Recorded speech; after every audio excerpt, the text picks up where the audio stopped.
மகாபெரிவா திருடிகளே சரணம். நல்லது நடக்கும், நல்லது மட்டுமே நடக்கும்.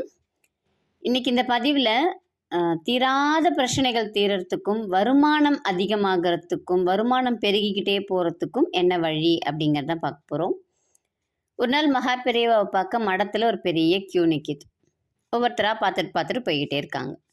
எல்லாருக்கும் பெரியவாவும் அவங்களுடைய குறையை கேட்டு அதுக்குரிய வழியை சொல்லி ஆசீர்வாதம் பண்ணி பிரசாதம் கொடுத்து அனுப்புகிறாங்க. அதில் ஒரு பக்தர் வர்றார்.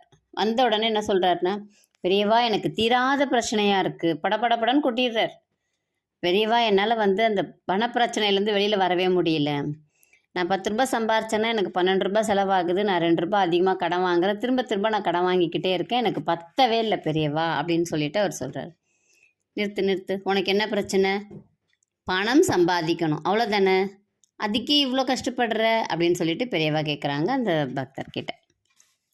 சேரவும் மாட்டேங்குது பெரியவா, கடனும் அடைய மாட்டேங்குது அப்படின்னு திரும்பி ஆரம்பிக்கிறார். இரு ஸ்லோகன் சொல்வியோ? சொல்லுவேன் பெரியவா. பாடல் சொல்லுவியோ? சொல்லுவேன் பெரியவா. கந்தர் அனுபூதி படிப்பியோ?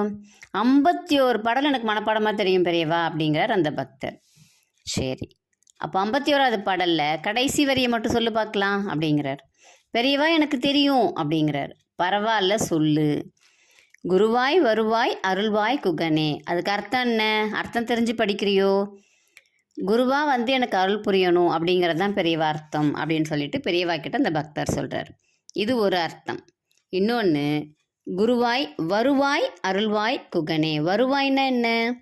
பணம். பணத்தை அருள் அப்படின்னு சொல்லிட்டு முருகப்பெருமானை கேட்குறோம். நீ முருகப்பெருமான் கிட்ட எப்படி கேட்டீங்கன்னா முருகப்பெருமான் அள்ளி கொடுப்பார். தினமும் 9 முறை வீட்டில் சொல்லு அப்படின்னு சொல்கிறார் பெரியவா. பெரியவா எனக்கு வேறு ஏதாவது மகாலட்சுமி மந்திரம் சொல்கிறத செய். குருவாய் முருகப்பெருமான் வருவாயை அள்ளி கொடுப்பார். இந்த 51வது பாடலை நீ தினமும் சொன்னீன்னா நீ 50 பாடலை கூட சொல்ல தேவையில்ல. இந்த 51வது பாடலை மட்டும் தினமும் 9 முறை சொல்லு அப்படின்னு சொல்லிட்டு அந்த பக்தருக்கு மகா பெரியவா சொல்கிறாங்க. ஆமாம், நாமும் நம்பிக்கையோட வீட்டில் இந்த 51வது பாடலை தினமும் 9 முறை சொல்லிட்டு வந்தோம் அப்படின்னா நமக்கு கண்டிப்பாக வருவாய் அப்படிங்கிறது அதிகமாகும், கடன் அப்படிங்கிறது குறைய ஆரம்பிக்கும். இந்த கடன்ற வார்த்தையை நம்ம திரும்ப சொல்லக்கூடாது.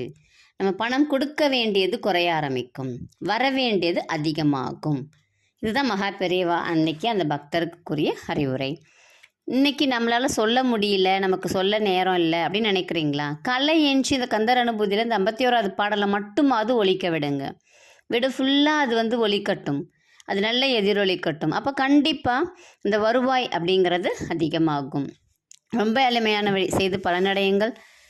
ஜோதிடம் பார்க்கணும், மலர் மருத்துவம் பார்க்கணும், மலர் மருந்துகள் வேணும், இல்லை மலர் மருத்துவம் கற்றுக்கணும் அப்படின்னா இந்த பதிவில் வரக்கூடிய எண்ணுக்கு தொடர்பு கொள்ளுங்கள். நன்றி, வணக்கம்.